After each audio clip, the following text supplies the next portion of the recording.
ఈ ప్రభుత్వం ఎంతో ప్రతిష్టాత్మకంగా చేపట్టిన కార్యక్రమం మనబడి నాడు నేడు.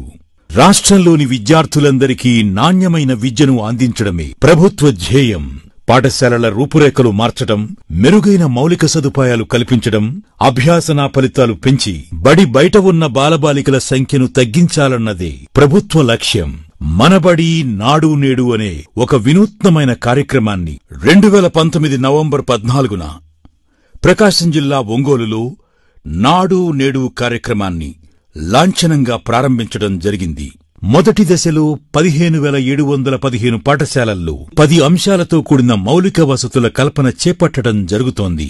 నిరంతర నీటి వసతితో కూడిన మరుగుదొడ్లు, రక్షిత త్రాగునీటి సరఫరా, పాఠశాలలకు అవసరమైన మరమ్మతులు చేయటం, ప్రతి గదికి ఫ్యాన్లు, ట్యూబ్లైట్లు, విద్యార్థులు ఉపాధ్యాయులకు furniture, green chalkboard, painting, English lab, ప్రహారీ గోడ, వంటగది నిర్మాణం, కిచెన్ షెడ్, వీటితో పాటు వాష్ బేసిన్లు, ఆట స్థలాలు, రకరకాల పూల మొక్కలతో ఆహ్లాదకరమైన వాతావరణం పాఠశాలల్లో కనిపిస్తుంది. ఈ మౌలిక వసతుల కల్పనతో ప్రతి ప్రభుత్వ పాఠశాల ఉన్న స్థితి నుండి ఉన్నత స్థితి దిశగా మార్చడమే ప్రభుత్వ ధ్యేయం. రాష్ట్రంలోని 44,512 పాఠశాలల్ని మనబడి నాడు నేడు పథకం క్రింద ఎంపిక చేయటం జరిగింది.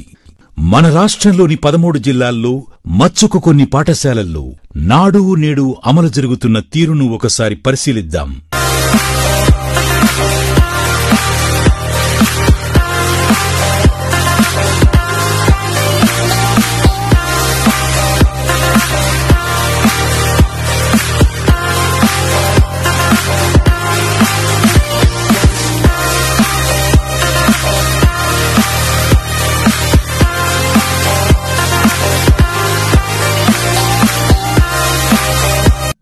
మనబడి నాడు నేడు ఇదే జగనన్న బ్రాండ్.